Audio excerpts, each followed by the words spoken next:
my friends are simps. So here's the thing, I am not an audiophile. I don't spend my nights comparing frequency response graphs.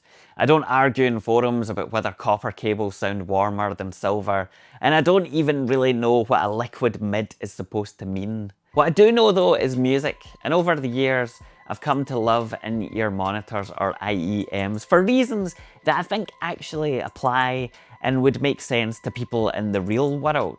For a long time I swore by over-ear headphones and dismissed the pile of IEMs coming onto the market as nothing more than glorified earbuds. However, I was wrong, very wrong. Yes, it is true that there is a staggering amount of shite out there, so offensively bad that they're effectively crimes against the history of recorded media. However, for every bag of plastic landfill masquerading as IEMs, there's also a surprising number of genuinely high quality, affordable pairs that are worth taking a look at. And for that reason, I keep coming back to them, I keep doing reviews and features on them, because there's a lot to explore. The latest set that I've been experimenting with personally is the Odyssey 2, and these are a great example of what I'm talking about. They've got this really proper, chunky low end, balanced with highs that are kind of sparkly, but they don't feel metallic or fatiguing after hours of listening.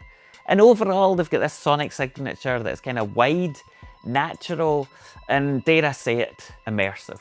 Included in the box, you get 6 different sets of ear tips, though I personally tend to gravitate towards the foam ones because these do an especially good job of blocking out passive noise, such as the harsh timbre of the shrill-voiced fuckwits on the train into Glasgow, which, to be honest, I think is probably worth the cost of entry alone. However, you can of course pick up third-party ear tips, and I would always encourage folks to experiment with them because finding the right ones really does make a big difference, and it kind of depends on your own subjective preferences, you know, whether you like foam or sticky silicone, and whether you've got a giant ear hole or, you know, whatever.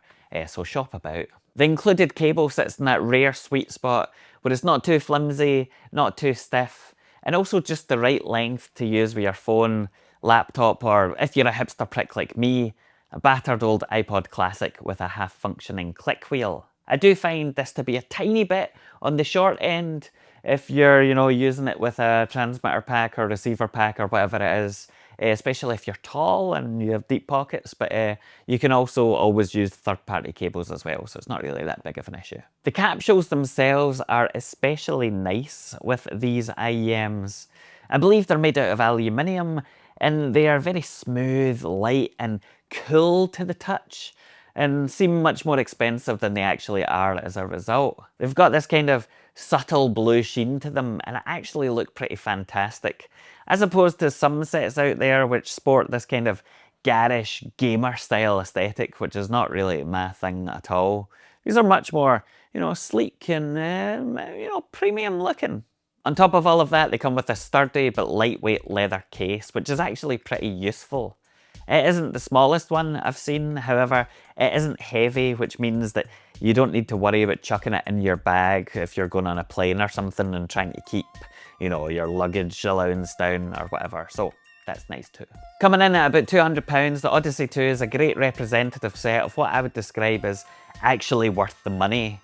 They aren't luxury items, but more accessible high quality. The kind of sets which match or surpass the listening experience that you get from similarly priced over-ear headphones in a much more portable package. The Odyssey 2 in particular is a set that I would and have confidently used in the studio whilst writing, mixing or preparing for live shows, just as much as I would chuck them in my bag for trips on planes, trains or automobiles. And that is why in-ear monitors are great.